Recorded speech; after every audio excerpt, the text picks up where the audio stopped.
O Zamis City o Misamis Occidental o gusto naman tanaw ka nato karon pinaagi sa Facebook page at YouTube channel sa AONC. Kumusta? May adlaw. Ako si Dazzle Dixon. This is O Zamis Today.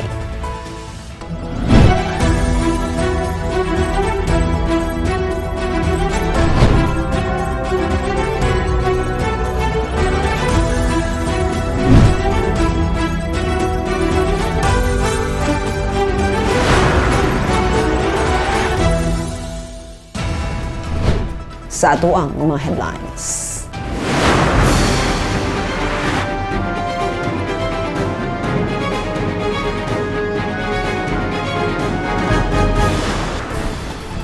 Asinso sa Miss School's Christmas Carol Singing Competition ug Solo Singing Contest 2024 gisugda na. 13 ka mga contestants nagpasigarbo sa ilang kahanas ug talento.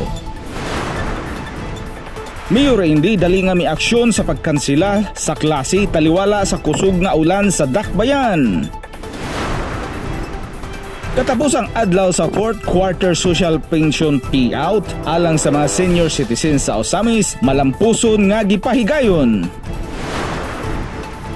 Governor Waminal o Provincial Government sa Misamis Occidental may paabot sa katapusan nga pagrespeto sa mitaliwan nga kanhi board member Attorney Lel Blanco. Asinso sa Miss Administration, paspas kami responde sa mga pagbaha kasunod sa kusog nga ulan sa Dakbayan. Tulo ka mga nominees pagka IPMR sa Osamis giduso na sa buhatan ni Mayor Andy Waminal. Pagtagad sa panginahanglan sa katawhan og tabang nga naghatag dakong kahupayan padayong gitagana pinaagi sa Asinso Osamis Free Hospitalization Program.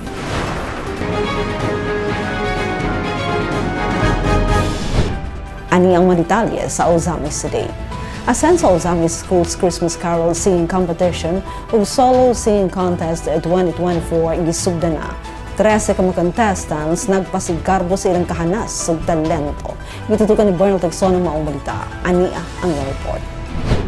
Opisyal nga gisugdan Nobyembre 30, 2024 ang una sa upat ka Sabado sa Asinso Osamis Christmas Carol Singing Competition ug Solo Singing Contest 2024 sa Asinso Osamis Wellness Park. Bisan pa sa maulan nga kagabion, ang 13 ka mga contestants aktibo nga may pasundayag sa entablado ug mipakita sa ilang nagkadaiyang mga talento sa pagkanta sa preliminary rounds. Open Solo Singing Contest diin ang mapili nga top 3 finalists mamahimong mo-compete sa finals night sa Disyembre 21, 2024. Ang Open Solo Singing Contest nga gisalmutan sa mga nagkalain-laing talentadong performers nga nagpakita sa ilang kahanas sa pag-awit bukas alang sa tanang edad ug residente sa Osamis nga hugot nga gisuportahan ni Committee on Tourism Chair Councilor Roland Dinky Suiso Jr. Matod pa ni Konsehal Suiso nga ang maong kompetisyon nagpakita sa dakong bili sa pagpauswag o pagpalambo sa tagsa-tagsa katalento sa matag Osamisnon. In spite sa atong raining cats and dogs, but as they have said, the show must go on, rain or shine. This is just the beginning of our 4 Saturdays. Tinuod itong giingon ni Sir Federico, and bahalag kusog kayong ulan, but this is our way of kanabitang giving importance sa talent sa ato ang mga kabatanunan nga we will always devote our time, our effort, our energy, and our tanan na mong pwede para amo lang yung ma-enhance ang tagsa-tagsa ka mga talents o ang mga kabatanunan din sa itong pinalanggang syudad ang Osamis City. Dugang pa niya, this is just to show, as what I have mentioned, the mayor is very, very kanabitang supportive of the talents of our youth. That is why ning-anang din si mayor nga ang ato ang syudad, daghan kaayo mga entertainers, mga musician, o talents sa voice palang daan daghan kayo, so dili pwede nga dili nato sila i-top, dili nato i-develop. So this is our way of giving importance to the talent.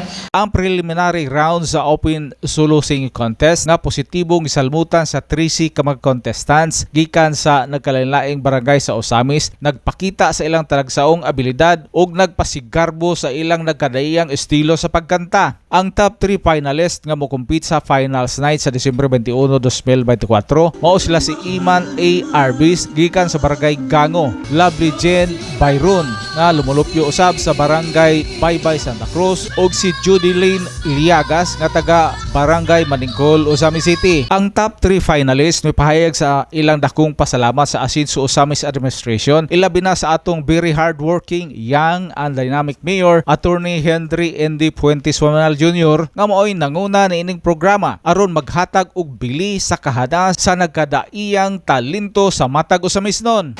Thank you kayo sa Asenso Osamis, din sa mga organizer na nagpalikod ng event. Thank you sa government, na mayor. Thank you kayo. First of all, gusto ko mag-thank you kay Lord kay taga-tingog at mapingog karon kay pagka-contest mo na ako kay dili dito wala akong pingog. So karon kay murag pingog ron pero wala kay dito mo. Kira. Ipasalamatan ako ang Ginoo sa paghigayon na na-enhance ng mga talent, paghigayon sa Osamis na makita na mong talent sa kadaghanan. Sa padayon nga paghatag og suporta sa talento ug kultura, ang Asinso Osamis Schools Christmas Carol Singing Competition ug Solo Singing Contest dili lamang usa ka kompetisyon alang sa mga performer, apan usa-usab ka inspirasyon nga maghiusa sa mga Osamisnon sa pagpasigarbo sa ilang abilidad, determinasyon ug gugma alang sa musika, alang sa padayon nga pagpauswag sa dakbayan. Alang sa Osamis Today, ako si Bernal Dexon. Salamat Bernald. Mayor Indy dali nga miaksyon sa pagkansela sa klase taliwala sa kusog nga ulan sa dakbayan. Ania ang report. In view of the recent orange rainfall warning over Misamis Occidental, classes from kindergarten to grade 12 and ALS in Osamis City are suspended today, November 29, 2024. Kinang post ni Osamis City Mayor, Attorney Henry Indiaf Wamanal Jr. sa iyang official social media platform adlaw nga Biyernes, Nobyembre 29, 2024. Kini taliwala sa kusog nga ulan nga nasinati sa dakbayan ug deklarasyon sa pag-asa sa orange rainfall warning sa Misamis Occidental. Base sa Executive Order number 23-HFOJ-001 series of 2023, the guidelines on the cancellation or suspension of classes and work in schools in the event of natural disasters, power outages, power interruptions, and other calamities, automatic ang suspension sa klase. In person, online and work gikan sa kindergarten ngadto sa grade 12 ug lakip na ang ALS kon alternative learning system kung modeklara ang pag-asa sa signal number 1, 2, 3, 4 or 5 dinhi sa Osamis City o mo issue sa orange or red rainfall warning. Automatic usab ang kanselasyon sa klase sa nahisgutan nga mga grade levels kung mopagawas ang pag-asa sa flood warning sa dakbayan. Ang Section 4 sa mga executive order klaro usab nga nagmando sa automatic cancellation of in-person, online classes and work from kinder to grade 12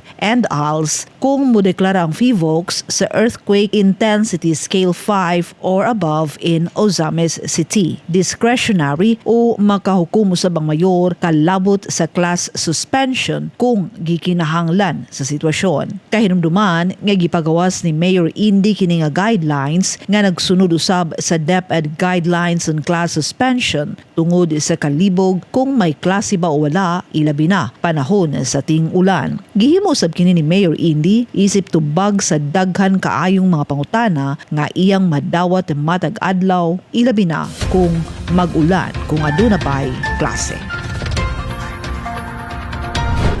Katapusang adlaw sa fourth quarter social pension payout alang sa mga senior citizens sa Osamis sa malampusong lipahigayon. May report si Leon Medalio.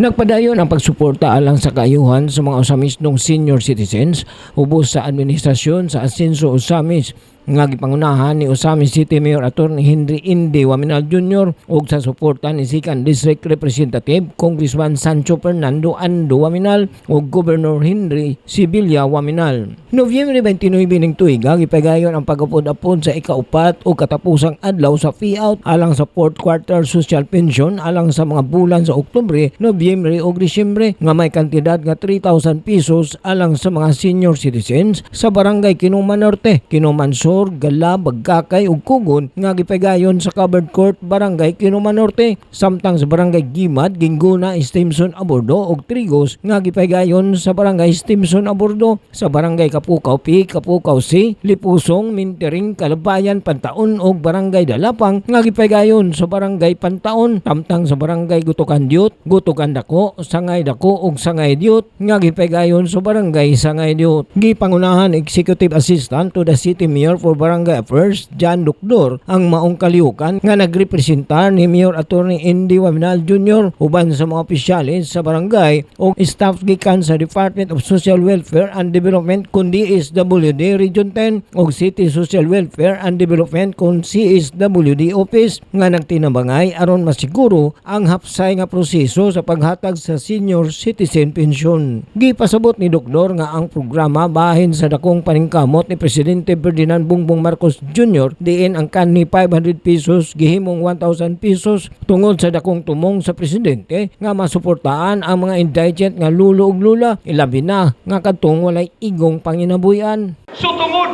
ni ana nadungga na ni Presidente Bongbong Marcos ang inyong mga hinaing, ang inyong mga gipangandoy. Mao na nga si President Bongbong Marcos gikan sa 500 gihimo niyang 1,000 pesos. Mao na karon 1,000 na matagulan inyong gawaton, unya kay 3 months man mo dawat na mo og pila 3,000. Pagpakagod na to si President Bongbong Marcos. Dugang pa sa Executive Assistant to the City Mayor for Barangay Affairs nga ang mga inisyatibong natagamtaman sa mga usamisnon bunga sa collaborative efforts ug bunga sa panagiusa sa mga lideres sa nasyonal ug lokal nga pangagamhanan. Kay kanang naa maunay collaborative effort sa atong mga lideres sa probinsya, sa city ug sa barangay. Mao na kining tanan bunga sa atong panagiusap. Bunga sa gugma gikan sa atong mga leaders. Gipangga ta, gihigugma ta nila, giatiman ta nila.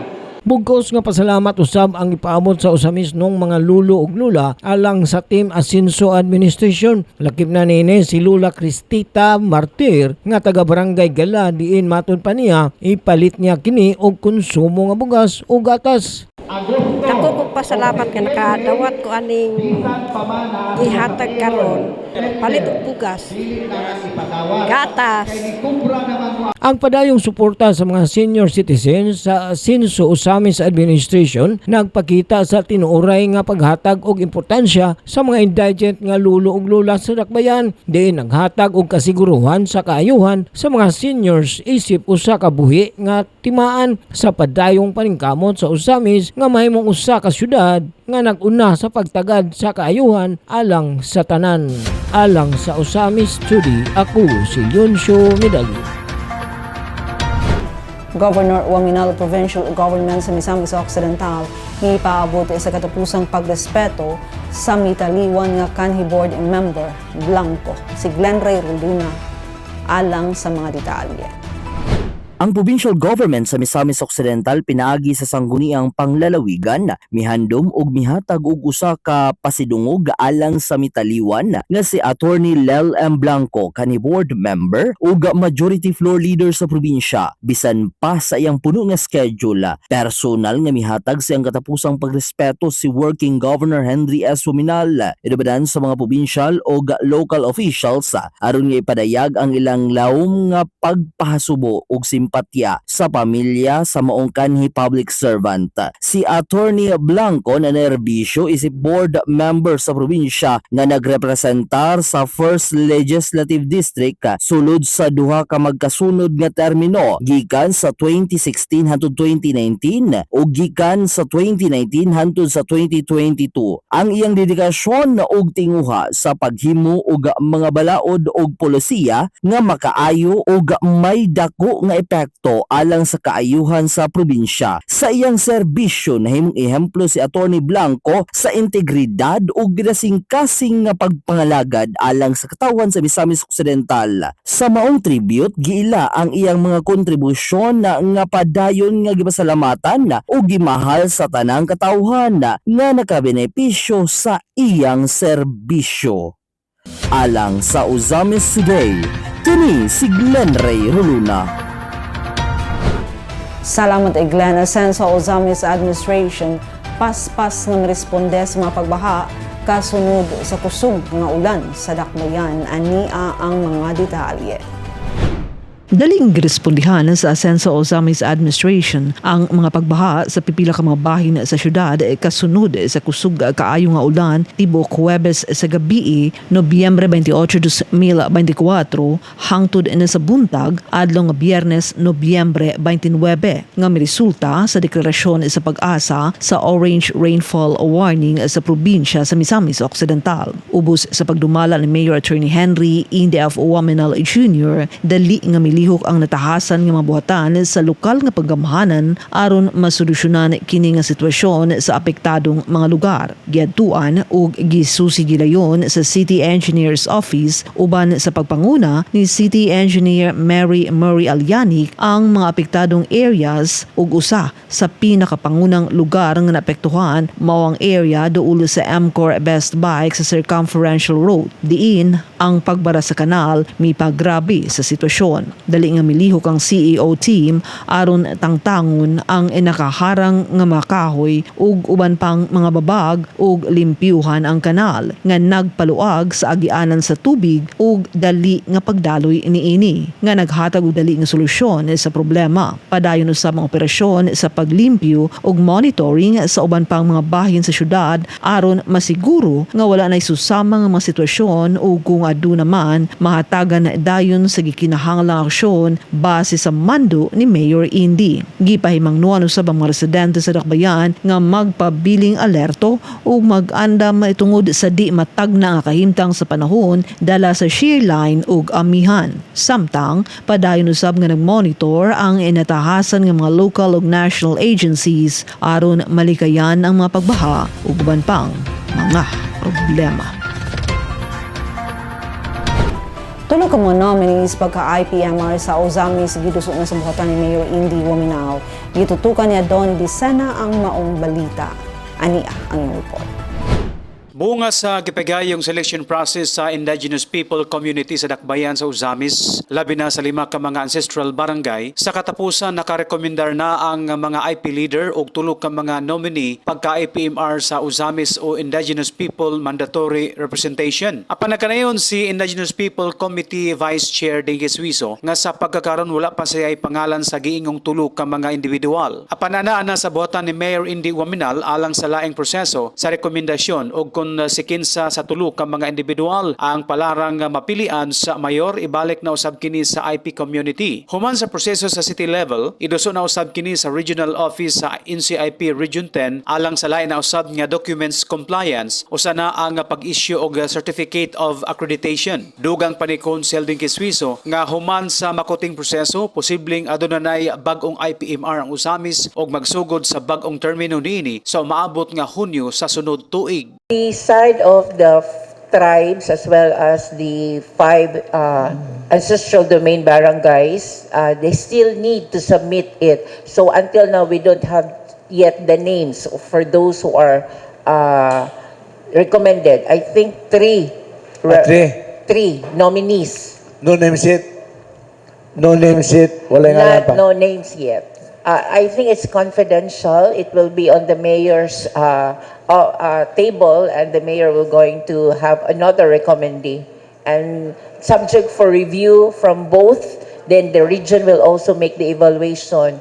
And the process is really not that easy. So it will going to be checked, reviewed, check, evaluate again until that such time. So they had a timetable that probably by June of 2025, for the new set of terms, the new IPMR will also be given the COA or the final say who will be the next IPMR. Alang sa Usamis Today, Adonai Desina reporting.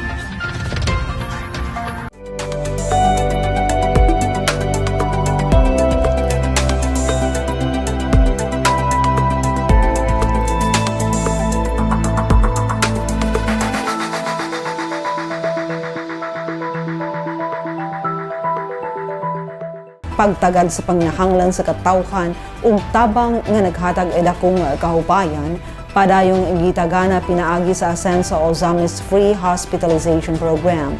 Ani ang report ni Mary Ann Lumapas. Ang kalipay o pagpasalamat ni Wilma Blando dili matupngan tungod sa iyang nadawat nga suporta sa Asenso Ozamis Free Hospitalization Program. Kini nagpakita sa pagtagad ug pagtahod sa panginahanglan sa mga katawhan ug tabang nga naghatag kaniya og dakong kahupayan sa kasamtangan nga kalisod. Kini usa ka paningkamot sa Asenso Ozamis Administration nga mapadayon ang paghatag og solusyon alang sa mga pamilya nga nagkinahanglan og medikal nga tabang. Gisaysay ni Wilma nga ang iyahang anak nga si Nash Kyle, 17 years old, na confined sa Faith Hospital tungod kinadiagnose kini og upper respiratory tract infection. Gidugang pa ni Wilma, 55 years old, ug nagpuyo sa Baybay Santa Cruz, Ozamis City, nga gibati siya og dakong kabalaka sa diyang magsud-ong sa kahimtang siyang anak o bisan man tuod sa kakrisis og lisod kaayo ang kinabuhi. Kinahanglan nga mangita og mga pamaagi ang iyang pamilya nga madala dayon niya si Nash Kyle sa Tambalanan aron mapailalom kini sa insakto nga test og laboratory og ultrasound sa balatian niini. Akong anak kinamanghuran si Nash Kyle Blando, na-admit siya sa Faith Hospital sa sakit nga upper respiratory tract infection.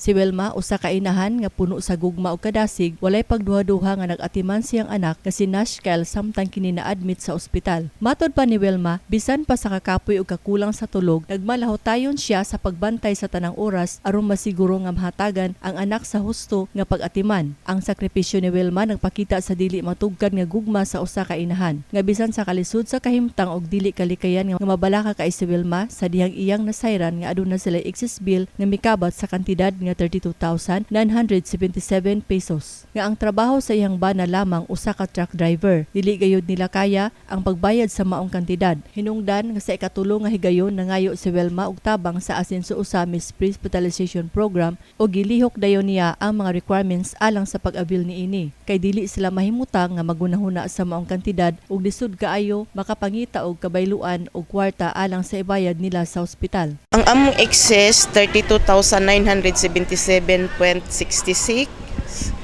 Dayon na abil na mo na tanan ng kanang kantidara nga 32 zero balance sa tulong sa atong tulo ka maabtikon nga lumilihok sa atong probinsya si Governor Henry Waminal, si Congressman Ando Waminal ug sa atong mayor nga si Attorney Indy Waminal. Ako dako kay ko pasalamat sa nilang tulong nga nakagawas ko mi sa ospital nga zero mi balance. Daghan jud kay salamat kung wala sila di jud mi ahami ani ibayad, wala jud mi kwarta.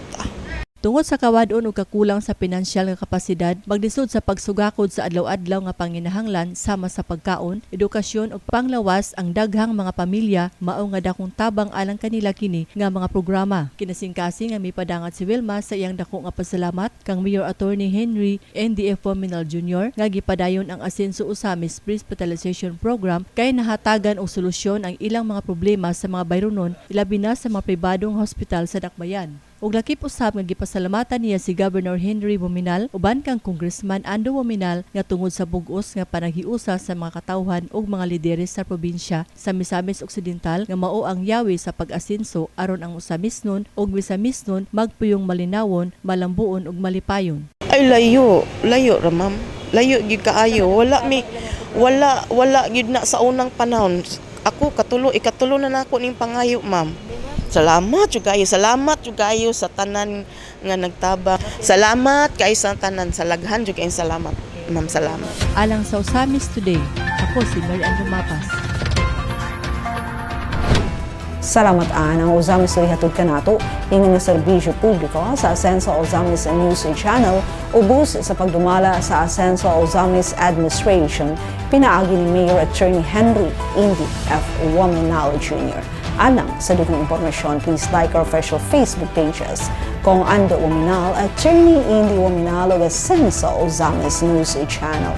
Please subscribe to the official AONC YouTube channel. Diin makita sa ninyo ang nakastream live ang mga programa sa AONC. And yes, Osamis Today is also on replay sa DXHP-FM 90.7 Bay Radio.